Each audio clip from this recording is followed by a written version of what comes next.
को आप 2-3 बार अच्छी तरह से देखें, क्या भाषा इस्तेमाल करती है वो कश्मीरियों के लिए। टॉफी लेने जाते हैं, दूध लेने जाते हैं, भाई एक पर्टिकुलर चलो उसके लिए कर रहे हो, आप आम कश्मीरी को उस वक्त बोल रहे हो, जो उस वक्त ये भी चाहता है कि ये टर्माइल बुझे, ये आग बुझे, उसको भी कहती है वो कि भाई आप उस वक्त राजनाथ जी को देख लेना, वो बोल रहे हैं भाई रुक जा। एक इतनी जिम्मेदार दायित्व पे वो बैठी हुई है, किस प्रकार की बातें करती है कश्मीर के लिए। आज वहीं पे वो पॉलिटिकल एक्टिविटी की बात करती है, पॉलिटिकल एक्टिविटी नहीं है, उसी की चीफ मिनिस्टरशिप में, जहां होम डिपार्टमेंट भी उसके पास था, 116 लाशें दफन हैं। और दूसरी तरफ से उमर अब्दुल्ला साहब की चीफ मिनिस्टरशिप में 110 लाशें। जुनेद साहब, आप जाके उन 110 घरों में जाइए, मैं अभी 50,000 की बात नहीं करूंगा, आप उनके घरों में जाइए, ईद के दिन, शब कदर के दिन, या कभी कोई बड़ा दिन होता है उस दिन जाइए, उस बूढ़ी माँ से पूछिए, माँ तुझे क्या चाहिए, 370 वापस चाहिए, तुझे 35 वापस चाहिए, तुझे सरकार चाहिए। वो कुछ नहीं कहेगी, कुछ नहीं कहेगी, मौन रहेगी, जबान बंद होंगी, लेकिन उसके आंसू बयां करेंगे। जम्मू कश्मीर में राजनीतिक गतिविधियां होनी शुरू हो गई हैं। पीछे एकदम से आपने देखा होगा गुलाम नबी आज़ाद भी आए, डॉक्टर फारूक अब्दुल्ला भी जम्मू घूम रहे थे, उमर अब्दुल्ला ने भी स्ट्राइल डिस्ट्रिक्ट डोडा का चक्कर लगाया।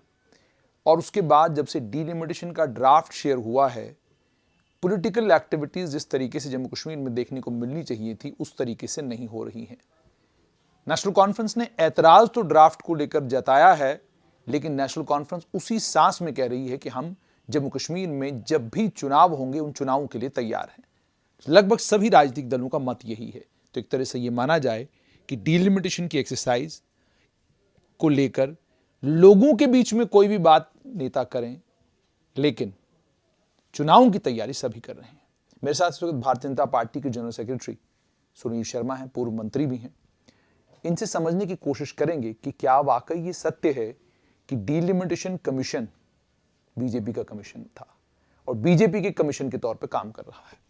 सुनील जी, सबसे पहले मुझे ये बताइए कि आपके ऊपर ये इल्ज़ाम जो है बाकी सारा विपक्ष लगा रहा है कि डीलिमिटेशन कमीशन जो है बीजेपी के कहने के ऊपर काम कर रहा है, जिस तरीके से जैसे डीलिमिटेशन बीजेपी ने कही वैसे हुई है, और बाकी किसी भी दल की ना सुनी गई ना उनकी बात को माना गया। सबसे पहले इस बात का मैं खंडन करता हूं, जितने भी विरोधी पार्टियां हैं, मैं तो कहूँगा कुछ इंडिविजुअल्स ने ऐसी बात कही है कि भारतीय जनता पार्टी ने अपने मुताबिक डिलिमिटेशन की है।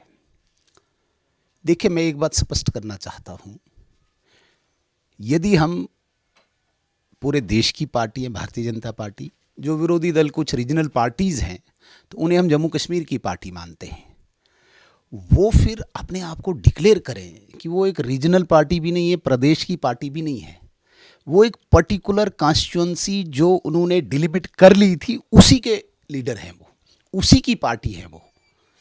क्योंकि अगर वो अपने आप को पूरे जम्मू कश्मीर की जनता का नेता मानते हैं, अगर वो पूरा जम्मू कश्मीर की जनता का नुमाइंदा मानते हैं, फिर डिलिमिटेशन इधर हो डिलिमिटेशन उधर हो, मैं भाई पूरे जम्मू कश्मीर का नेता हूं, मैं भाई पूरे जम्मू कश्मीर की पार्टी हूं। ये कौन सा लॉजिक है, मुझे समझ ही नहीं आ रहा है। बीजेपी ने इधर से की, बीजेपी ने उधर से की। राजनीति मुद्दों पे की जाती है, राजनीति विचारधारा पे की जाती है। जिस जिसको मेरी विचारधारा अच्छी लगती है, जिस जिसको मेरा एक्शन अच्छा लगता है, मेरा काम अच्छा लगता है, वो यहाँ हो, वो वहाँ हो, वो कहीं हो, मुझे वोट करेगा। दैट मीन्स कि आज तक जो डिलिमिटेशंस हुई हैं उसमें शायद उन्होंने एक पर्टिकुलर सेक्शन को अपना मतलब विचार उनके अंदर डाला था, या जो भी उनके काम थे उसी पर्टिकुलर सेक्शन पर्टिकुलर एरिया के थे, इसलिए आज खलबली मची हुई, क्योंकि पहली बार इंसाफ। जी, आपके ऊपर ये भी इल्ज़ाम लग रहा है, सीधा सीधा इल्ज़ाम आपके ऊपर ये लग रहा है कि आपने हिंदू मुसलमान किया है। इस पूरे प्रकरण में आपने हिंदुओं और मुसलमानों को बांटने का काम जो है वो इस डीलिमिटेशन में किया। जुनेद साहब, जम्मू कश्मीर में डाइवर्सिटी देखने को है, हमारे सामने डाइवर्सिटी। एक वैली का एरिया आता है 1600 स्क्वायर किलोमीटर, एक डोडा रीजन आता है 1300 square kilometer, 13,000 square kilometer. Jammu Samba Kathua आता है और राजौरी पुंछ आता है। इस सारी डाइवर्सिटी में अगर हम कश्मीर वैली को लेते हैं तो वहाँ तो ये प्रश्न उत्पन्न नहीं हो सकता। एक ही वर्ग के लोग रहते हैं और इन्हीं पार्टियों की मेहरबानी से वहाँ पे जो कश्मीरी पंडित्स थे वो वहाँ से उनको माइग्रेशन करनी पड़ी। जहाँ तक हम डोडा रीजन की बात करते हैं वहाँ पे 6 सीटें थी, 8 हुई। और पॉपुलेशन आप चूंकि वहाँ से खुद ताल्लुक़ रखते हैं, पॉपुलेशन ऐसे स्कैटर्ड है, ऐसे मिक्स है। बेसिक यूनिट आपने पटवार हल्का रखा है, जिस पटवार हल्का में कहीं 4 पंचायत हैं, कहीं 2 पंचायत हैं, कहीं हैबिटेशंस इस प्रकार से है। अगर आपने एक घर, एक गांव, एक हैबिटेशन रखा होता तो आपने बीच में से निकाल के उसको कहीं दूसरी जगह रखा होता तो हम मानते। पटवार हल्का एक बहुत वास्ट एरिया है। उस पटवार हल्के में कोई ऐसा पटवार हल्का नहीं जुनेद साहब, कोई भी नहीं। मुझे एक पटवार हल्का पूरे जम्मू कश्मीर में, खासकर डोडा रीजन और राजौरी पुंछ में देखें जिसमें मिक्स पॉपुलेशन नहीं है, हिंदू और मुस्लिम। तो ये कैसे कह सकते हैं कि हिंदू को अलग किया, मुस्लिम को अलग किया। मैंने वैली की बात की, वैली में तो चलो एक ही धर्म के लोग रहते हैं, 47 सीट्स जो हैं वो एक तरफ बन गई। 43 सीट्स में भी यहाँ पे भी लगभग पुंछ तो मेजॉरिटी मुस्लिम्स है, 3-4% हिंदू समुदाय के लोग हैं। वहाँ पे भी आप नहीं कह सकते हैं कि भाई यहाँ पे हिंदू मुस्लिम का कुछ हुआ। आप कुछ एरियाज़ लीजिए डोडा रीजन के, जैसे इंदरवाल कॉन्स्टिट्यूंसी है, जैसे डोडा प्रॉपर कॉन्स्टिट्यूंसी है, जैसे बनिहाल कॉन्स्टिट्यूंसी है, जैसे मोहर कॉन्स्टिट्यूंसी है, मुस्लिम मेजॉरिटी है। वहाँ पे भी आप हिंदू मुस्लिम कह नहीं सकते। और जो हिंदू धर्म के लोग उसमें गए तो दैट मीन्स उसका क्या मतलब है कि उनके साथ नाइंसाफ़ी हुई। फिर वो पॉलिटिकल पार्टीज ये कहने की कोशिश कर रही हैं कि एक धर्म और एक समुदाय विशेष हमको वोट किया करता था। उनका चश्मा ही वही है, धार्मिक चश्मा है, उनको नज़र ही वही आता है, उनको सब्ज़ और लाल ही दिखता है, उसके अलावा कुछ नहीं दिखता है। और ये बौखलाए हुए हैं क्योंकि रिजेक्ट किया। यहाँ पे बात मुझे आपको एक कहनी है, यदि ये बात आम जनमानस ने की होती, यदि ये बात आम जनता ने की होती तो थोड़ा सा हमें इसका सुनील जी ये पॉलिटिकल पार्टीज ये कह रही हैं कि कश्मीर का आम जनमानस जो है वो ज़बरदस्त तरीके से भारत सरकार से नाराज़ है, इसीलिए ना तो वो आपके जो कुछ आप कर रहे हैं ना उसको अप्रूव कर रहा है, ना उसको डिसअप्रूव कर रहा है, बल्कि एक लावा है जो धधक रहा है और कभी भी फट सकता है। आपने बड़ी बारी बयान सुना। जुनेद साहब देखिए, किसी भी पॉलिटिकल पार्टी के लिए या किसी भी राजनीतिक दल के लिए जो ये लावे की आप बात कर रहे हैं ये चुनाव में देखने को मिलता है। आपने 370 के बाद 2 चुनाव देखे, बीडीसी का चुनाव देखा और डीडीसी का चुनाव देखा। आपने लावा देखा कहीं वो धधकता हुआ? एक पक्ष ये। दूसरा पक्ष मैं कहता हूँ कि कहीं पे भी कश्मीर में आपने इस प्रकार का आम जनता में, कहीं यंगस्टर्स में, नौजवानों में, महिलाओं में, बुजुर्गों में, इलीट्स में, इंटेलेक्चुअल्स में इस प्रकार का कोई नाराज़गी देखी? कहीं नहीं। मैं आपको, शायद आपका चैनल था या कोई और चैनल, मैं सोशल मीडिया को देख रहा था तो कुंजर के बहुत ही इंटेलेक्चुअल लोगों का एक सभा हो रही थी। इतनी प्रेज़ की उन लोगों ने, इतनी प्रेज़ की उन लोगों ने इस डिलिमिटेशन कमीशन की। आप देखना कि पहली बार लोगों के साथ इंसाफ हुआ। एक बात। दूसरी बात मैं आपको बताना चाहूँगा, मैं एक वीडियो आपको दिखाना चाहूँगा। सौरा हॉस्पिटल में एक महिला चादर फैला के दुआएं मांग रही है मोदी जी के लिए। जब वहाँ पे रश हुआ, उनसे पूछा गया कि भाई आप क्यों दुआएं मांग रहे हो? सौरा हॉस्पिटल के बाहर व्हील चेयर पे एक महिला बैठी है। वो कहती है कि मैं 10 साल से, मेरी किडनी में स्टोन था, मैं ऑपरेट नहीं करा पा रही थी, मेरी माली हालत ये है, परमात्मा लंबी उम्र दे अब मोदी जी को कि पहली बार गोल्डन कार्ड बना और मेरा किडनी का स्टोन ऑपरेट हुआ। तो ये परसेप्शन है, ये ओपिनियन है ग्राउंड का। अब आप विरोधी दलों की, विरोधी दल कहते हैं ये शोमैनशिप ये आपको बड़ी अच्छी आती है, आप फौरन कैमरा वहां घुमाते हैं, फिर लोगों से अपनी मनमर्जी बुलवाते हैं और फिर उस वीडियो को वायरल करते हैं। वो कहते हैं कि भाई आप सवाल भी अपनी मनमर्जी का पूछवाते हैं, जवाब भी आपकी मनमर्जी का होता है, फिर वीडियो वायरल होती है, फिर कहते हैं देखिए जी लोग तो प्रशंसा कर रहे हैं बीजेपी। ये तो फिर मुझे लगता है कि आप मीडिया वालों की क्रेडिबिलिटी पे भी ये क्वेश्चन मार्क है। यदि आपसे सवाल विपक्ष कह, हाँ विपक्ष कहता है तो आपने जवाब देना होगा, क्योंकि ये सीधे सीधे जर्नलिज्म पे, ये मीडिया पे, इलेक्ट्रॉनिक हो, सोशल हो, कोई भी मीडिया है, उनकी क्रेडिबिलिटी पे क्वेश्चन मार्क है। अगर वो आपसे कह रहे हैं, आपके बारे में कह रहे हैं, हमसे नहीं कह रहे, आपसे कह रहे हैं, नहीं, सवाल तो आप कर रहे हैं ना, दैट मीन्स कि कहीं आप हमारी उस चंगुल में हैं क्या? आप मीन्स मीडिया फैटर्निटी बीजेपी के चंगुल में है। आज इस बात को मतलब मुझे लगता है कि फैलाना चाहिए कि वो मीडिया पे भी अब क्वेश्चन उठा रहे हैं। अब कौन बचा है बाकी? पहले उन्होंने ब्यूरोक्रेसी पे उठाया, जनता पे उठाया, जनता को भी बोल रहे हैं कि भाई वो अपनी मर्जी का जवाब देते हैं। जनता भी हमारे पक्ष में, मीडिया भी हमारे पक्ष में, रहा कौन? एक और इल्जाम आपके ऊपर ये लगता है कि घाटी के अंदर लोग बोले कैसे? आपने चारों तरफ फौज बिठाई हुई है, आपने ऑलरेडी वहां पर 7 लाख फौज थी, फिर आप सीआरपीएफ भी ले आए, अब आप बीएसएफ भी ले आए, चारों तरफ आपने फौज बिठाई हुई है, लोगों में डर खौफ है, एनआईए रोज रेड्स कर रही है, और उसके अलावा डर और खौफ है। इस डर और खौफ के बीच में लोगों के लिए कहाँ मुमकिन है कि वो कोई बात कर पाए, वरना लोग बात करते। जुनैद साहब, मैं कश्मीर का इंचार्ज हूँ पार्टी की तरफ से, और मैं मैक्सिमम टाइम कश्मीर में रहता हूँ।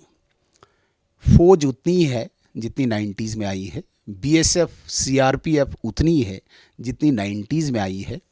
आप कोई भी डाटा दीजिए मुझे गृह मंत्रालय का, एक्सेप्ट स्पेशल सर्कमस्टांसेस जो एमर्ज हुए थे एब्रोगेशन के टाइम, उसको वापस रिवोक किया गया। उसके अलावा मुझे बताइए कि एक भी कंपनी कहीं से मूव हुई है भारतीय जनता पार्टी के सरकार में? मैं बड़े तथ्यों पे बात करता हूं और तथ्य आधारित आपको जवाब दूंगा। एक भी कंपनी अगर मूव की हो एडिशनल, मैं कह सकता हूं। अलबत्ता मुझे लगता है कि थोड़ी कम ही हुई हो, कहीं दूसरी जगह इलेक्शन ड्यूटी में, कहीं स्पेशल ड्यूटी में। फौज उतनी है, पैरामिलिट्री फोर्स उतनी है। हाँ, रेड्स बड़े हैं, इसमें कोई शक नहीं। क्यों बड़े हैं? किसने कहते हैं आप डरा रहे हैं लोग? मैं इसी लोगों को नहीं, लोग बहुत खुश हैं। मैं आपको निमंत्रण देता हूं, आप कश्मीर आइए। आज आपको कश्मीर में देखने को मिलता है पूरा 2021 में, हालांकि कोविड था, आप एक एक होटल का रजिस्टर निकालिए, रोस्टर निकालिए, 6 महीने पहले बुकिंग, खैबर से लेके अनंतनाग पहलगाम के होटल्स तक। ये क्या दर्शाता है? कि लोग चहल पहल में हैं, लोग इस खुले वातावरण को एंजॉय कर रहे हैं, सिर्फ बाहर के नहीं, अंदर के लोग। मैं वहाँ लाल चौक तक जाता हूँ, इतना रश होता है, इतने खुले वातावरण में लोग घूमते हैं, लेकिन डर किसको हुआ, रेड किसको पड़े? देखिए, एक सेक्शन आपका आतंकवादी सेक्शन है, उनके लिए मुझे लगता है कि आप भी इस बात को मोहर लगाएंगे कि जितनी सख्ती हो, जितने रेड हो, वो कम है, और जितना जल्दी रूट आउट हो, इसे हम स्वागत करते हैं। आप भी करते हैं, कोई भी व्यक्ति हो, चाहे हिंदू है चाहे मुस्लिम है, उसे स्वागत करेगा। दूसरा सेक्शन OGWs, ओवरग्राउंड वर्कर्स, जो इन आतंकवादियों की सारी गतिविधियों को अंजाम देते हैं, उन पे शिकंजा कसा है। जो NGOs के माध्यम से पैसा कलेक्ट करते हैं, इन तक पहुंचाते हैं, इस प्रकार की गतिविधियों में शामिल होते हैं, उन पे शिकंजा कसा है, जिनको फ्री रखा हुआ था। तीसरा सेक्शन सेपरेटिस्ट्स, हुर्रियत, जो जम्मू कश्मीर में रह के पाकिस्तान की बात करते हैं, जो हमारे दुश्मन देश की बात करते हैं, उन पे शिकंजा कसा है। जिन्होंने, यासीन मलिक ने कन्फेस किया कोर्ट में कि मैंने एयरफोर्स के ऑफिसर्स की हत्या की, और बावजूद उसके वो ठॉट से बैठा हुआ है, पूरी सिक्योरिटी, पूरी पर्क्स, पूरी प्रिविलेजेस एंजॉय कर रहा है। रेड किसको पड़ रहे हैं? नईम खान जैसे को, जहूर वटाली जैसे को, बिट्टा कराटे जैसे को, ऐसे अनेकों हुर्रियत के नेता जो यहाँ पे इस प्रकार का बीज बो रहे थे, नैरेटिव क्रिएट कर रहे थे पाकिस्तान का, ज़मीन भारत की, नैरेटिव क्रिएट कर रहे थे पाकिस्तान का, और वो उनको रेड नहीं पड़नी चाहिए। लेकिन पूर्व मुख्यमंत्री और आपकी पुरानी साथी महबूबा मुफ्ती ये कहती हैं कि ये रेड जो है पॉलिटिकल विक्टिमाइजेशन है, और आपने बार बार उनके बयान सुने होंगे। वो तो आप पर ये इल्ज़ाम भी लगाती हैं कि सब मैनिपुलेट कर रहे हैं, आप सब मैनेज आप कर रहे हैं, उन पर बार बार रोक लगाते हैं, वो कहीं पॉलिटिकल एक्टिविटी करने जाना चाहती हैं, आप ताले में उनको अंदर घर में बंद कर देते हैं। इसी तरीके से बाकी पॉलिटिकल लीडर्स भी, और जो आपके साथ हैं, कहते हैं जी उन्हें कोई को नहीं पूछता। आप सज्जाद गनी लोन की पार्टी में चले जाइए, कोई नहीं पूछेगा। अल्ताफ बुखारी की पार्टी में चले जाइए तो आपको कोई नहीं पूछेगा। इसमें कितना इसके लिए थोड़ा सा समय देना होगा, मैं पूरा एक्सप्लेन करूंगा। सबसे पहले लास्ट वाला जो प्रश्न है आपका, अल्ताफ बुखारी साहब की पार्टी हो, सज्जाद गनी लोन साहब की पार्टी हो, वो रोज़ चिल्लाते हैं कि हमारे कार्यकर्ताओं को बाहर नहीं निकलने देते हैं, कोई पॉलिटिकल एक्टिविटी नहीं करने देते हैं। कई बार उन्होंने वहाँ की एडमिनिस्ट्रेशन के खिलाफ प्रदर्शन भी किए।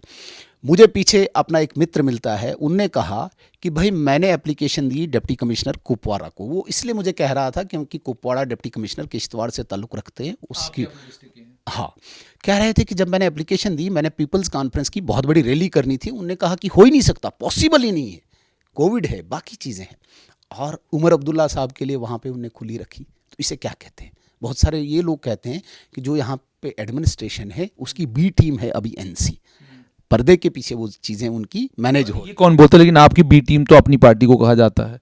मैं उसका भी जवाब दूंगा। तो इससे क्या दर्शाता है? अगर उनको आप वहाँ पे अलाउ नहीं करते हैं पब्लिक रैली के लिए, आप नेशनल कॉन्फ्रेंस को करते हो, तो इससे क्या दर्शाता है?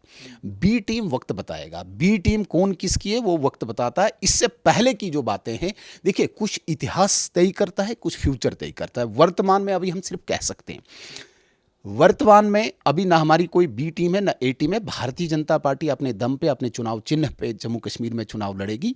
और जहाँ तक इतिहास की बात है, national conference Bharatiya Janata party की गोद में बैठ के चुनाव भी लड़े हैं, जीते भी हैं, और मिनिस्ट्रीज़ भी एंजॉय किए। और तब भी जब यहाँ पे इन्होंने असेंबली में ऑटोनॉमी का रेजोल्यूशन पास किया था, दिल्ली में भारतीय जनता पार्टी की सरकार थी, जब उसको रिजेक्ट किया तो वो फिर भी मिनिस्टर बैठे हुए थे। उमर अब्दुल्ला साहब फॉरेन एक्सटर्नल अफेयर्स मिनिस्टर थे। तो बनता क्या है कि मैं, अगर मेरी पार्टी ने यहाँ पे कोई रेजोल्यूशन पास किया, मेरे अलायंस ने उसको रिजेक्ट किया, तो मुझे क्विट करना चाहिए, नहीं किया, एक बात।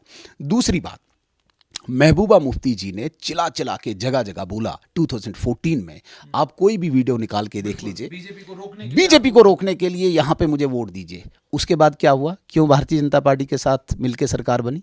जब तक हमने खुद ही रिजेक्ट किया, उन्होंने तो नहीं किया ना। तो ये इतिहास बताता है कौन बी टीम है, कौन किसकी पार्टी है। चलो, इस बहस में मैं नहीं जाऊंगा। जहाँ तक आप बात कह रहे हैं कि भाई उनको रोका जा रहा है, पॉलिटिकल एक्टिविटीज़ से रोका जाता है, जुनैद साहब ऐसी बात नहीं है। पॉलिटिकल एक्टिविटीज़ वो करें, कितनी भी करें। बदकिस्मती ये है, उन्होंने जो हरकतें आज तक की है, कश्मीर की जनता ने उनको रिजेक्ट किया है। मैं आपको एक बात यहाँ पे दोहराना चाहूँगा। आप वो वीडियो निकालें जब 2016 में टर्मोइल आया इस जम्मू कश्मीर में, कश्मीर जल रहा था।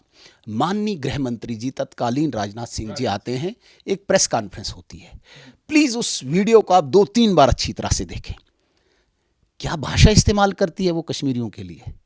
टॉफ़ी लेने जाते हैं, दूध लेने जाते हैं, भाई एक पर्टिकुलर, चलो उसके लिए कर रहे हो, आप आम कश्मीरी को उस वक्त बोल रहे हो, जो उस वक्त ये भी चाहता है कि ये टर्माइल बुझे, ये आग बुझे, उसको भी कहती है वो कि भाई आप उस वक्त राजनाथ जी को देख लेना, वो बोल रहे हैं भाई रुक जा। एक इतनी जिम्मेदार दायित्व पे वो बैठी हुई है, किस प्रकार की बातें करती है कश्मीर के लिए। आज वहीं पे वो पॉलिटिकल एक्टिविटी की बात करती है। पॉलिटिकल एक्टिविटी नहीं है, उसी की चीफ मिनिस्टरशिप में, जहां होम डिपार्टमेंट भी उसके पास था, 116 लाशें दफन हैं। और दूसरी तरफ से उमर अब्दुल्ला साहब की चीफ मिनिस्टरशिप में 110 लाशें। जुनैद साहब, आप जाके उन 110 घरों में जाइए। मैं अभी 50,000 की बात नहीं करूंगा, आप उनके घरों में जाइए, ईद के दिन, शब कदर के दिन, या कभी कोई बड़ा दिन होता है उस दिन जाइए, उस बूढ़ी माँ से पूछिए, माँ तुझे क्या चाहिए? 370 वापस चाहिए? तुझे 35 वापस चाहिए? तुझे सरकार चाहिए? वो कुछ नहीं कहेगी, कुछ नहीं कहेगी, मौन रहेगी, जबान बंद होंगी, लेकिन उसके आंसू बयां करेंगे। उन 110 लाशें जो दफन हैं, उनके घरों में जाइए, एक बहन से पूछिए कि बहन तुझे आज ईद है, या आज शब कदर है, या आज कोई बड़ा दिन है, क्या आज तुझे वापस चाहिए 370? ये बीजेपी का नेता बोल रहा है, ये सुनील शर्मा बोल रहा है, जो एक्स मिनिस्टर है। ये आप यस, वो क्या बोलेंगे? बोलेंगे मुझे भाई दीजिए। ये कब्रें उन्होंने यहां पे बनाई हैं, उन्होंने आम सिविलियंस को मारा है। तो सत्ता में उनके, जब महबूबा मुफ्ती मुख्यमंत्री थी तो सत्ता में तो आप, मैं बता नहीं रहा हूं आपको, वो वीडियो देखिए। सत्ता में भी उस वक्त भी रोका, आम सिविलियंस को मारा उन्होंने। उन सिविलियंस का हिसाब उनको देना होगा। कश्मीर में जो सिविलियंस मरे, उनका हिसाब देना होगा। भारतीय जनता पार्टी ने सख्ती की, रेड्स डाले, लेकिन किसी सिविलियन को नहीं मरने दिया। मरेगा आतंकवादी मरेगा, देशद्रोही मरेगा, उसके लिए कोई भी यहां पे जगह नहीं। जिसने भी भारत के विरुद्ध, इस देश की संप्रभुता, एकता, अखंडता के विरुद्ध आंख भी उठाई, वो यहां पे नहीं रहेगा।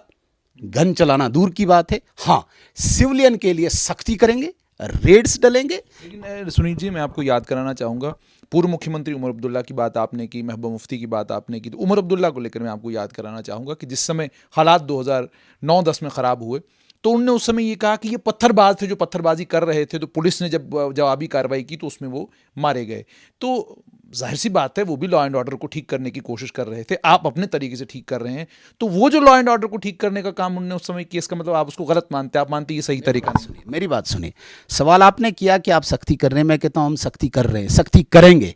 अगर यही सख्ती 2010 में हुई होती तो वो आग नहीं देखी होती जम्मू कश्मीर ने। अगर यही सख्ती महबूबा मुफ्ती ने की होती, देखिए हम कहते हैं कि जो गलत है, जो शांति को भंग करेगा जेल में जाएगा, चाहे वो हुर्रियत का है, चाहे वो सिविलियन है, चाहे वो पत्थरबाज है, छोड़ेंगे नहीं, किसी को किसी कीमत पे बख्शा नहीं जाएगा। वो उसे आप गलत धारा में लेते हैं, नहीं आप रेड डाल रहे हैं, आप आम लोग को रेड डाल रहे हैं। आप ये कहने की कोशिश कर रहे हैं, आप ये कह रहे हैं, मेरी बात आप पूरी नहीं होने देते हैं। मैं ये कहना चाहता हूं कि जो आम सिविलियन मरा है इस 30-32 साल में, उसका जिम्मेदार कौन है? उसका जिम्मेदार कांग्रेस, नेशनल कॉन्फ्रेंस और पीडीपी है। आज उनके पास कोई मॉरल हाई ग्राउंड नहीं है, कोई मॉरल हाई ग्राउंड नहीं है कि वो लोगों के बीच में जाएं और वो कहें कि हमें वोट दीजिए। आज केवल और केवल भारतीय जनता पार्टी के पास वो मॉरल हाई ग्राउंड है। कश्मीर में हमने 370 हटाया, हमारे एजेंडा में भी था, और भारत की एकता अखंडता को संपूर्ण करने के लिए ये हमारे एजेंडा की बात थी और उसको कर दिया। लेकिन किसी भी शांति प्रिय व्यक्ति को कुछ नहीं होने देंगे। शांति प्रिय व्यक्ति, मैंने परसों भी किसी इस इंटरव्यू में कहा, अलीशा गिलानी की मौत होती है, नेचुरल डेथ होती है, इस तरीके से सरकार ने आज तक बनाया हुआ था। जब 1 सितंबर को मौत होती है तो मैं शाम को वैसे ही बुलवार्ड में घूमने गया, ट्रैफिक जैम था, लोग मस्त थे, अपने काम में व्यस्त थे। ये क्यों संभव हो पाया? क्योंकि आपने उन पे सख्ती की जो पत्थरबाज सचमुच के थे, आपने उन पे शिकंजा कसा जो शांति के दुश्मन थे। तो इसको आपको डिफरेंशिएट करना होगा। मुझे लगता है कि मीडिया के लोगों को भी, जिनको आज वो इल्ज़ाम लगा रहे हैं कि वो सवाल बेचते हैं, मतलब आप पे भी आप मतलब बेचते हैं, आप सवाल बेचते हो हमसे, हमें। आज पूरे जम्मू कश्मीर के मीडिया को उन्होंने क्वेश्चनेबल बना दिया है, साइन ऑफ इंटरोगेशन। आप मीडिया के लोगों को सच्चाई लानी होगी, उस वक्त को आपको थोड़ा सा डिफरेंशिएट करना होगा कि ये केवल संभव हो पावा। मुझे इस और बताइए, आपके ऊपर ये भी इल्ज़ाम लगता है कि जो कश्मीर में घाटी में अखबार वाले हैं, आपने उनको भी तंग कर रखा है। वो सिवाय सरकारी प्रेस नोट लगाने को और कुछ नहीं कर पा रहे, वो एडिटोरियल नहीं लिख पा रहे, वो अंदर वो सब चीज़ें नहीं लिख पा रहे जो 2005 अगर 2019 से पहले वो लिखते थे। बड़ा सारा महिमा मंडन होता था, आतंकवादियों का महिमा मंडन होता था, उसके अलावा अलगाववादियों का महिमा मंडन होता था, प्रेस नोट कौन सा कहाँ लगेगा, ये सब कुछ इल्ज़ाम लगता है। मुझे नहीं पता सत्य कितना है इसमें, लेकिन कहा यही जाता है कि आप लिखने नहीं दें। अखबार वाला हो, कोई एम्प्लॉई हो, आपने देखा होगा एम्प्लॉइज भी टर्मिनेट हो रहे हैं, चाहे वो टीचर हो, चाहे डॉक्टर हो, कोई प्रेस वाला हो, कोई नेता हो, जिसने भी देश के विरुद्ध आंख उठाई, भारतीय जनता पार्टी जब तक है, आखिरी सांस तक एक एक भारतीय जनता पार्टी का व्यक्ति, कार्यकर्ता उसे कबूल नहीं करेगा, उसे माफ नहीं करेगा। बहुत सारे अखबारात जो थे, आपने देखा होगा, वो परसेप्शन कौन क्रिएट करता था वहां पे, वो सच्चाई क्यों नहीं लाते थे बाहर? आप मैक्सिमम उनके फ्रंट पेजेस देखिए, एक आतंक को ऐसा ग्लैमराइज करते थे, मतलब मैं तो कहूँगा कि उनकी फंडिंग भी शायद वहाँ से आती थी। उस फंडिंग को भी अभी बंद किया, और उन अखबारों को, उन मुलाजमीन को, उन आम आदमियों को जो देश के विरुद्ध एक षड्यंत्र रच रहे थे, उनको तो सख्ती होनी चाहिए। मैं कहता हूँ ये कम हुई है, इससे ज़्यादा सख्ती होनी चाहिए। स्टेट का डर होना चाहिए। जो जिसे हम कहेंगे इस शांति का दुश्मन, जिसे हम कहेंगे कि देश का दुश्मन, उसको स्टेट का डर होना चाहिए, सख्त डर होना चाहिए कि मैंने ये गलती की, इसके लिए मुझे भुगतना पड़ेगा। इनकी सरकारें तो उनको एड्स देती थी, पैसा देती थी, तो आज तो उनको अंतर दिखेगा। तो इसलिए समय लगता है। एक इस प्रकार का उबड़ खाबड़ ये मैदान था, अभी जो डोजर चल रहा है, लेवल कर रहे हैं। मुझे ये बताइएगा कि कश्मीर में प्रेस क्लब बना, कोई वहाँ के पत्रकार कहते हैं जी हमारे लिए एक जगह थी, बड़ी खूबसूरत जगह थी, हम बैठते थे, वहाँ पर बातचीत होती थी। ये इल्ज़ाम लगता है सरकार के ऊपर और आप लोगों के ऊपर कि आपने एक षड्यंत्र रचा, उस षड्यंत्र के तहत आपने कुछ लोग वहाँ भेज दिए, और उसके बाद फिर आपने प्रेस क्लब का, वो जो सरकारी अकोमोडेशन में प्रेस क्लब था, तो उसे आपने वापस ले लिया। कहा जा रहा है कि षड्यंत्र आप लोगों ने। देखिए, मैंने कहा पहले ही कि हर चीज़ में उनको षड्यंत्र दिखता है। जहाँ पे उनको लग रहा है कि भाई ऑफिसर्स जो हैं भारतीय जनता पार्टी का षड्यंत्र चला रहे हैं, मीडिया भारतीय जनता पार्टी का षड्यंत्र रच रही है, वो लोग वहाँ पे गए। तो आप मुझे बताइए कौन सा ऐसा भारतीय जनता पार्टी का व्यक्ति वहाँ पे जाके वो मैनिपुलेट करके आया है? कोई उसमें भी तथ्य होना चाहिए ना। जो बात करें, देखिए तथ्य आधारित बात होनी चाहिए, लॉजिकल बात होनी चाहिए। हम जो भी कहेंगे वो तथ्य आधारित बात करते हैं। ये बिल्कुल इस वक्त परेशान हैं, बौखला गए हैं। जो एक दूसरे की जान के दुश्मन थे, नेशनल कॉन्फ्रेंस और पीडीपी, पता है ना आपको, मतलब एक दूसरे को देखना पसंद नहीं करते थे। मैंने कहा था कि 1996 में जिस प्रकार से रिगिंग हुई, रिगिंग जम्मू कश्मीर में इतनी हुई है तो कभी तो यहाँ पे एमएलएज को भी एमएलए खलक कहा गया है। एक डिप्टी कमिश्नर जो खलक वहाँ पे होता था, खलक एमएलए बोलते थे। ये नेशनल कॉन्फ्रेंस के दौरान ही हुआ है। तो ये एक हिस्ट्री है। और जितना इस जम्मू कश्मीर को इन्होंने, मुझे लगता है कि जितना नोचा है उसे जितना बयां कर सकते हैं वो कम है। इवन पहली बार जब अटल बिहारी वाजपेयी जी प्रधानमंत्री थे और उनके दौर में फ्री एंड फेयर इलेक्शन हुआ तो पीडीपी बनी, मुफ्ती साहब चीफ मिनिस्टर बने। तो आप तब के भी बयानात निकालिए। फारूक अब्दुल्ला साहब क्या कहते थे? मुफ्ती साहब आईबी के एजेंट हैं। ये जो क्रिएट हुई है ये नई जमात, ये आईबी की बनी है, ये बीजेपी की बी टीम बनी है। तो मैं आज दोबारा से इस नेशनल कॉन्फ्रेंस या इस गुपकार अलायंस को पूछता हूँ, क्या आज आईबी के अंदर, आईबी आपके अंदर है? आईबी के पार्ट हो आप? ये नहीं, इसको एक्सप्लेन करने दीजिए। जिसको आपने अपने मुंह से कहा, मतलब भाई कन्विक्शन कहा उन्होंने उस वक्त कि ये आईबी है। खबर भी लगी है, अखबार में खबर लगी, सैकड़ों अखबारों में रोज फारूक अब्दुल्ला साहब और उसकी पूरी फैमिली कहती थी बीजेपी ने षड्यंत्र रचा है, ये एक आईबी है। तो आज खुशी है कि भारतीय जनता पार्टी का पहला षड्यंत्र कम से कम नेशनल कॉन्फ्रेंस को अभी अपने साथ ले आया है। आने वाले दिनों में गुपकार का भी ऐसा ही हाल होगा। तो कहने का मतलब इनका कोई मॉरल अथॉरिटी नहीं है आज। हाँ, मुझे बताइएगा कि आप मॉरल अथॉरिटी की बात करते हैं। डॉक्टर फारूक अब्दुल्ला ने पिछले दिनों बयान दिया, उन्होंने कहा कि अगर हमसे कोई गलतियां हुई हैं तो आप हमें माफ़ करें और आप पार्टी को लेकर आगे बढ़ें। तो आप देवेंद्र राणा को पार्टी से निकालते हैं, आप सुरजीत सिंह सलाथिया को पार्टी से निकालते हैं, आप और कई लीडरों के पीछे हैं। आपके ऊपर इल्ज़ाम लगता है, ज़ाती तौर पर आपके ऊपर इल्ज़ाम लग रहा है कि कश्मीर घाटी में नेशनल कॉन्फ्रेंस को तोड़ने का काम, नेशनल कॉन्फ्रेंस के बड़े बड़े लीडरों को नेशनल कॉन्फ्रेंस छोड़ने पर मजबूर करने के लिए ये सारा काम जो है ये सुनील शर्मा कर रहे हैं। ये आपके ऊपर जो है दबे लफ्ज़ों में इल्ज़ाम लगता है। और एक बार एक खबर भी चली, बाद में एक बड़े शिया नेता ने उसका खंडन किया और धमकी भी दे दी एक अखबार को कि अगर आपने क्या कहते हैं फ़ौरन ये वापस खबर नहीं ली तो मैं फ़ौरन आपके खिलाफ डिफेमेशन सूट फाइल करूंगा। फिर वो खबर ही गायब हो गई रातों रात। तो आपसे जानना चाहूँगा कि इसमें कितना सत्य है कि वाकई नेशनल कॉन्फ्रेंस को कमज़ोर करने का काम जो है वो आप कर रहे हैं। सैयद मुश्ताक बुखारी निकल गए हैं, घाटी में कहा जा रहा 6-7 और बड़े नेता जो बिल्कुल आपके संपर्क में किसी भी समय पार्टी छोड़कर अपना दल बना सकते हैं। इसमें कितनी सच्चाई है और आप ऐसा कर क्यों रहे हैं? आप क्यों चाहते हैं कि नेशनल कॉन्फ्रेंस जो है ख़त्म हो, नेशनल कॉन्फ्रेंस जो है टूट जाए? एक नेचुरल फिनोमिना है चेंज का। यहाँ पे आपने जम्मू कश्मीर में महाराजा का दौर देखा ना। उसके बाद शेख मोहम्मद अब्दुल्ला, उसका दौर आया। फिर अनेकों घटनाक्रम हैं, समय कम है, इतना एक्सप्लेन नहीं कर सकता है।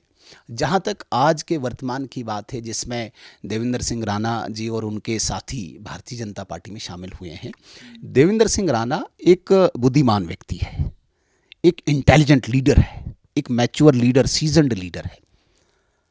और जिस प्रकार से नेशनल कॉन्फ्रेंस ने अत्याचार किए हैं, जिस प्रकार से नेशनल कॉन्फ्रेंस अपने उस डुलमुल रवैये से यहाँ पे इस जम्मू कश्मीर को वो 2 हिस्सों में बांटना चाहती है, देवेंद्र राणा जी ने खुद स्वयं नेशनल कॉन्फ्रेंस को छोड़ा है। मैंने उन्हें कोई संपर्क नहीं किया, या मैं कोई इतना बड़ा, घाटी में सब संपर्क में है आपके, घाटी में सब संपर्क में आपके, वहां के चाणक्य आप ही हैं। मैं उस पर भी आऊंगा।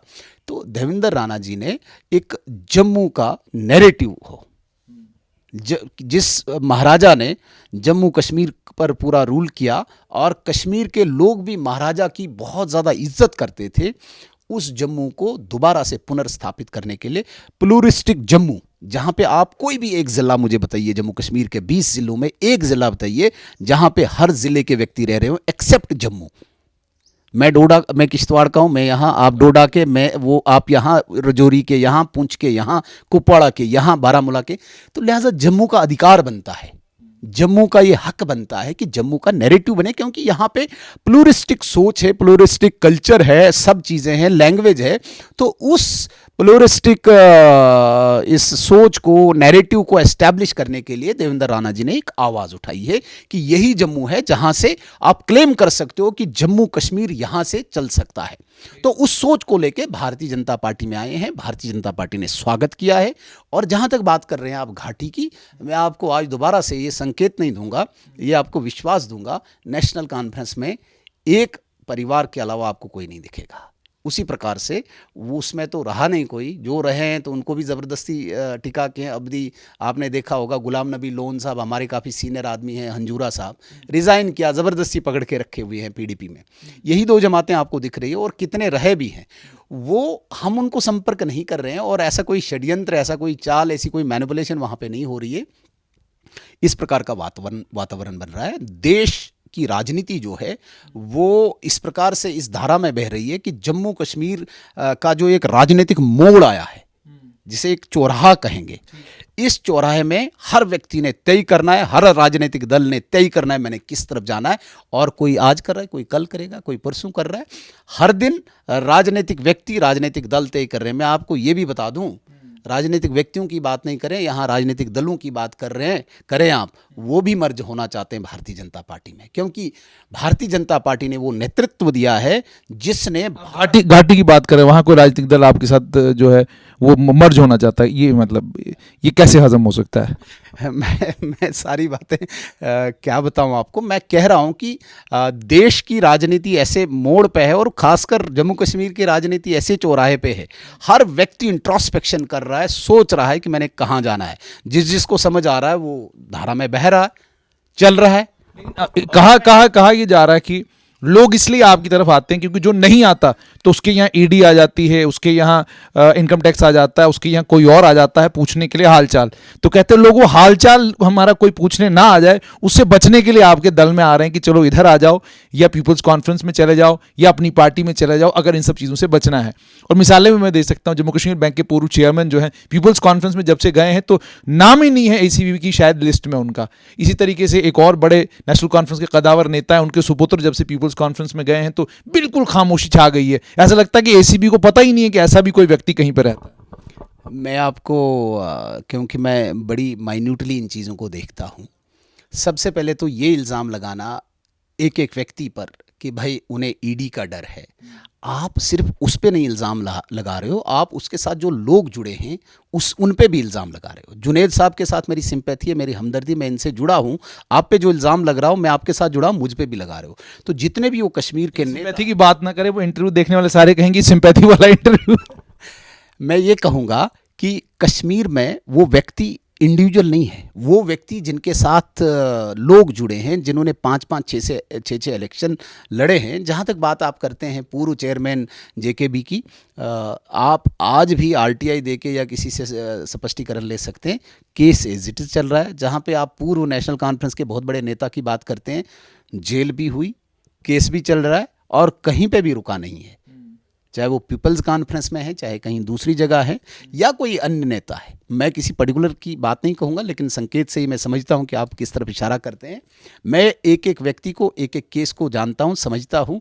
हर एक चीज़ें अपने हिसाब से चल रही है। मैं दोबारा कहूँगा कि जिस प्रकार से पूरे वर्ल्ड में, पूरी दुनिया में, भारत का नाम रोशन हुआ है, और इसका नेतृत्व आदरणीय नरेंद्र मोदी जी कर रहे हैं। सबको लग रहा है इस वक्त नहीं कि इस वक्त हमें उन लोगों को छोड़ देना चाहिए जिन्होंने इस जम्मू कश्मीर को आग में धकेला है, जिन्होंने इस जम्मू कश्मीर में खून खराबा किया है, खून से लथपथ कुर्सियों पे बैठे हैं। उनसे हमें छुटकारा मिले, और भारतीय जनता पार्टी की धारा में हम भी बहें, लोगों के काम करें, लोगों के डेवलपमेंट की बात करें, विकास की बात करें, और इस जम्मू कश्मीर की मजबूती की बात करें। अंत में आपसे एक चीज़ जानना चाहूँगा कि सुनील शर्मा एक वक्त में किश्तवाड़ में एक वो व्यक्ति था जिसे किश्तवाड़ का आम आदमी जानता तो था, लेकिन किश्तवाड़ के आम आदमी को और ख़ासकर हमारे इलाके को लेकर तो वैसे भी एक परसेप्शन थी कि हम लोग हमेशा झंडा और डंडा लेकर पीछे पीछे घूमने वाले लोग थे। किसी भी पॉलिटिकल पार्टी में कोई इंपॉर्टेंट पोजीशन पर, कोई जनरल सेक्रेटरी के पद पर कोई रहा हो या कोई मुख्य प्रवक्ता के पद पर कोई रहा हो, रहे भी अगर हैं तो खामोश रहते थे, बोलते नहीं थे। ये इतिहास है हमारे इलाके का। अब हो सकता है कोई कह दे कि मैं फलां पद पर रहा हूँ, मैं उसी इलाके से आता हूँ, लेकिन इस वक्त भारतीय जनता पार्टी में एक सेंट्रल फिगर सुनील शर्मा है। तो इसका श्रेय क्या भारतीय जनता पार्टी को देंगे, या जो निरंतर आप प्रयास करते रहे हैं कि एक ऑर्डिनरी आदमी से कम वहां पहुंचा जाए जहां आम जनमानस की कोई मदद की जा सके, उसको शायद देखिए, मैं अपने आप को सौभाग्यशाली समझता हूँ, खुशकिस्मत समझता हूँ कि मेरे अंदर वो विचारधारा आई, मैंने उस विचारधारा को थामा जिस विचारधारा ने आज मुझे जहाँ पे भी हूँ, जो भी हूँ, इस विचारधारा के कारण हूँ। यहाँ पे अगर एक चाय बेचने वाला एक साधारण सा व्यक्ति, एक साधारण सा बालक प्रधानमंत्री बन सकता है देश का, तो हम तो वो ख्वाब में भी नहीं सोच सकते हैं। लेकिन जहाँ पे हूँ मैं संतुष्ट हूँ केवल विचारधारा, क्योंकि यहाँ पे काम को देखा जाता है। मैं किश्तवाड़ के दूर दराज गाँव में हूँ, रहता था, जहाँ से आज मुझे जम्मू में भी दायित्व मिला है, कश्मीर अफेयर्स इंचार्ज हूँ। ये केवल इस विचारधारा के कारण हुआ है। अन्य जगह पे सिर्फ परिवार पलते थे, परिवार चलते थे, और जो भी जिन पदों पे आए हैं केवल उस परिवार की, दूसरे परिवार के प्रति मेहरबानियों के कारण हुआ है। केवल भारतीय जनता पार्टी ही पूरे देश में एक ऐसी पार्टी है जो परिवार से नहीं चलती है, इसीलिए हम जैसे एक साधारण व्यक्ति को भी ये अवसर मिल सकता है। बहुत बहुत शुक्रिया। तो ये थे भारतीय जनता पार्टी के जनरल सेक्रेटरी सुनील शर्मा। आपने इनसे दो बातें बहुत इंपॉर्टेंट सुनी। पहली बात तो ये कि आतंकवादी, अलगाववादी और वो सभी लोग जो पाकिस्तान के एजेंडे और पाकिस्तान के प्रोपेगेंडे को जम्मू कश्मीर में चलाने की कोशिश करेंगे, उनके खिलाफ सख्त कार्रवाइयां होती रहेंगी। लेकिन जम्मू कश्मीर की धरती पर किसी भी आम इंसान का, आम नागरिक का, निहत्थे आदमी का खून बहे, ऐसा अब नहीं होगा, ये कहना है सुनील शर्मा को। साथ में ये कि वो दल जो परिवारों से चलते थे, उनका समय जा चुका है। अब समय उन लोगों का है जो लोग जम्मू कश्मीर के लोगों की भलाई की बात करेंगे।